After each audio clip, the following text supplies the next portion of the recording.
Hi there guys, welcome into the cave. Let me introduce you to Sarah. Hi guys. Sarah used to work for me at schools and now she does it all by herself.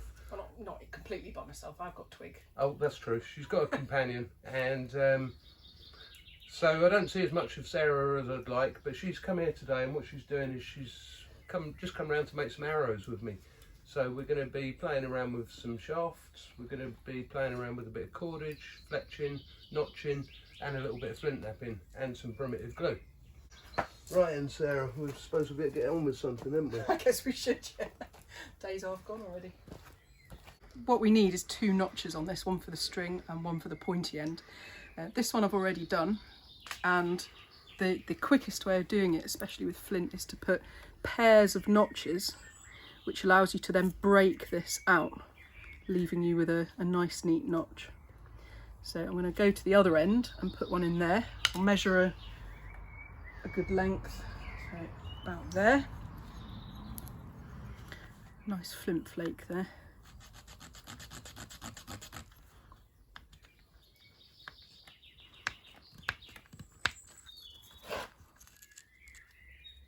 Use it like a saw, I think that's the easiest way.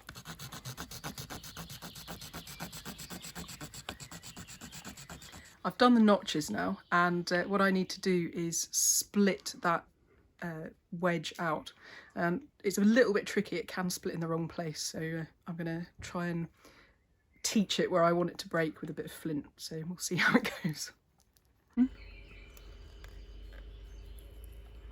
Then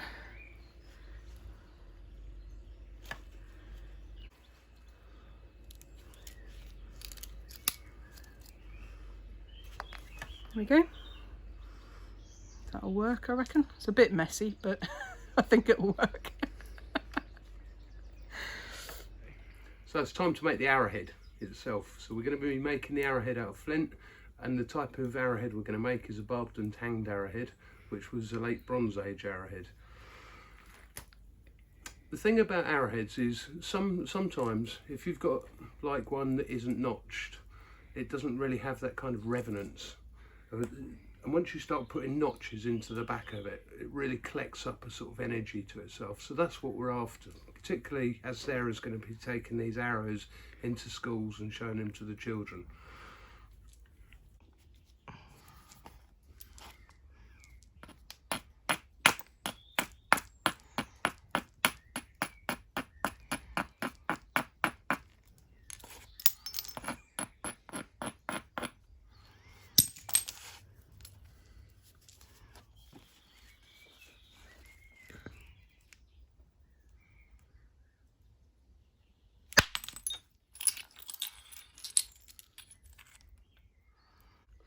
So this is what we're trying to produce, okay?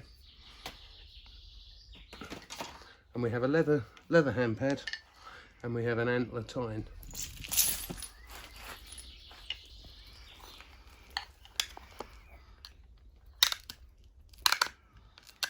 First thing we'll do is we'll make the edge of the flint nice and strong.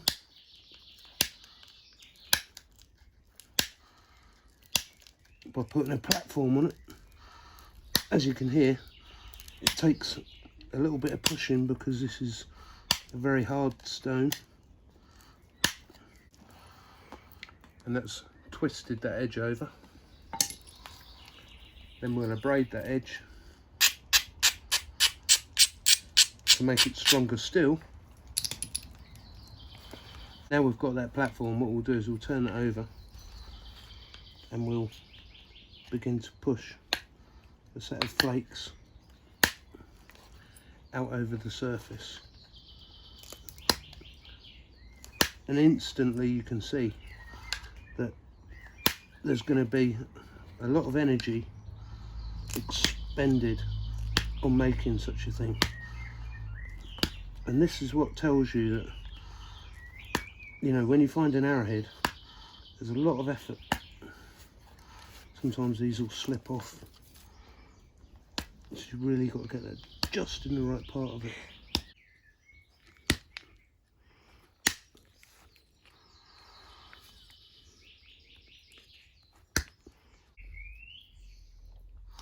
So what you can see is the amount of effort, and we're pushing these little flakes across the flint, and it's going to take quite a bit to produce just a little arrowhead for one arrow, and then we've got to use natural glues, natural cordage, and it's all got to be fitted together to produce a fine hunting arrow. So we'll press on a little bit further with this, and then once we've got this prepared a bit more, we'll go on and we'll show you how to fit it. Hey Sarah, do you reckon the old Homo erectus would mind if I borrowed his glasses? I think you should. I don't think he's using them. He probably had better eyesight than me anyway. Well, I reckon that's what the occipital bun was for. They do, don't they? It gave them better visual processing. I can see better. So when me and Sarah worked in schools together, I had the duty of giving her Stone Age name.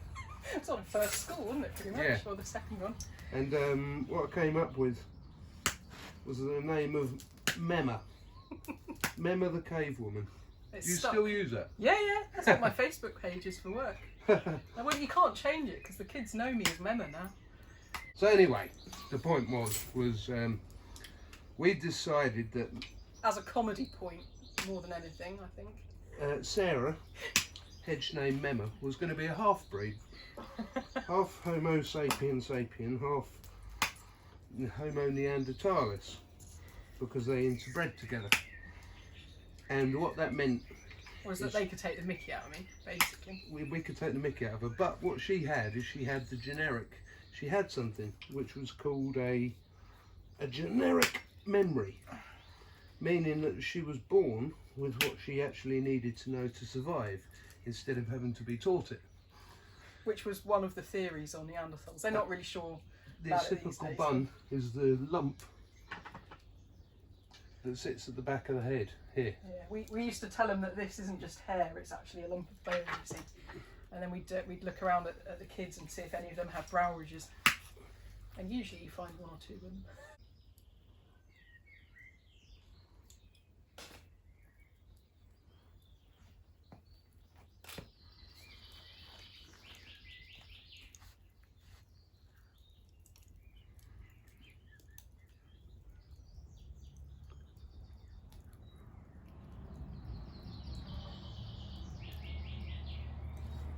So, made a little barbed and tanged arrowhead for you.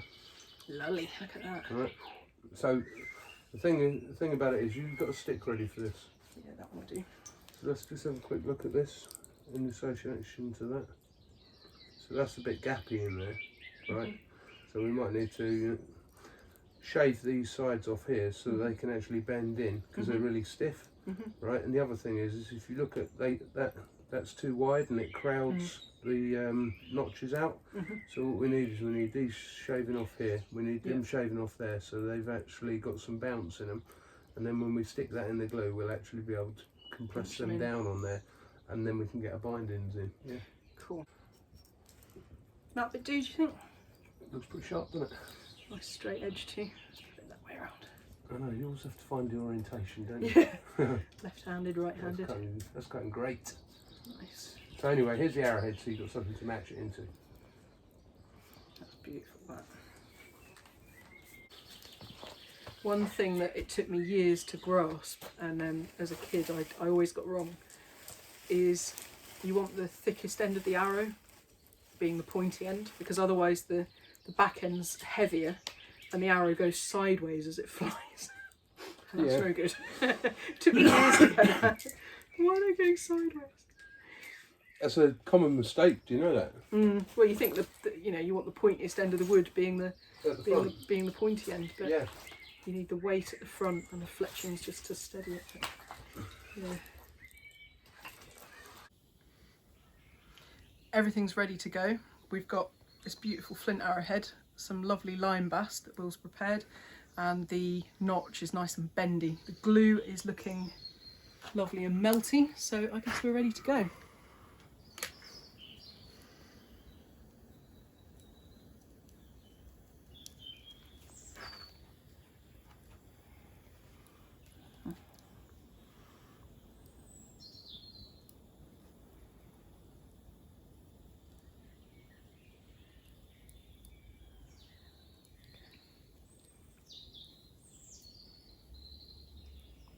excess glue there. Let's just get rid of that.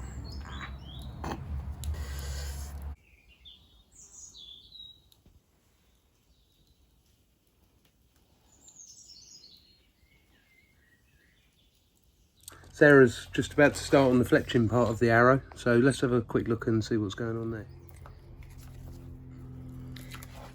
Right, I've got a selection of feathers here which have been shed by various swans and geese over the years, and I've hoarded them. So I'm looking for two that curve the same way and aren't too massive. And I've settled on this one and this one. That's kind of what we're trying to achieve. Bit of fitting to do at the top here. I'll just show you what I'm going to do with this one. So I'm going to come down here to where the shaft of the feather is about 3 millimeters wide, and strip back that bit, turn him over, and we need to put a taper on. Come in here. What I'm trying to do is leave a sort of tail like that. Now I'm just going to carve that a wee bit more tapered.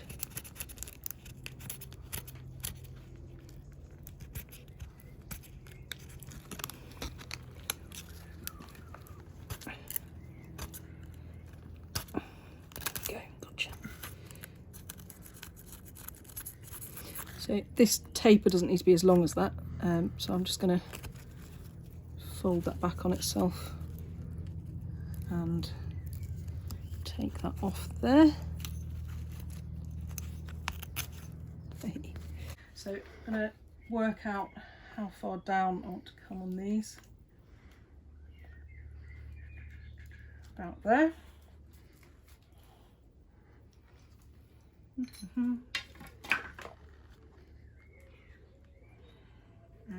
Wants to be there, doesn't it? Yeah.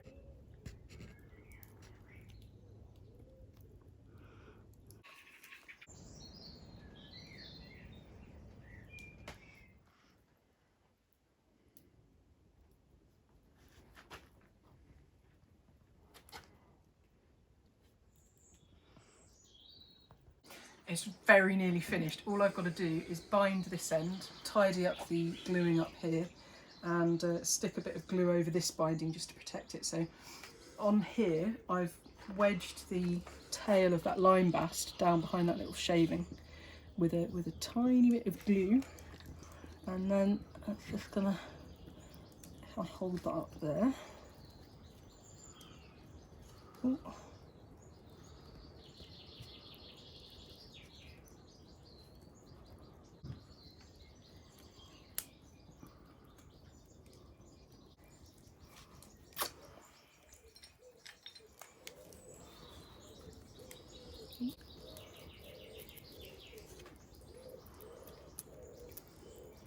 What I'll do, I'll wedge that down behind there, I think.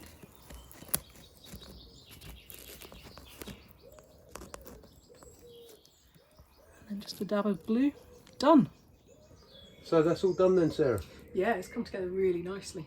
It's gorgeous. Just show them, guys. So at the top here, I put a bit of feather shaft in the notch, which I thought might reinforce it. I think I saw someone do that on a video. Trimmed the fletchings, glued over all the bindings, and that's all finished. Well, I hope you've enjoyed spending a little bit of time in the cave with us, guys. And don't forget, this is Sarah Day, right? Or Memma. Memma the Cave Woman, and you can be found on YouTube. On YouTube, if you search Prehistoric Experiences. Prehistoric Experiences, and go and give her a subscribe, because she's going to be delivering some nice content, particularly with the lockdown. She's making more movies. Same here, and as always, I appreciate your subscription. I appreciate your support, and thanks for coming in, commenting, liking, and being part of the tribe. Cheers.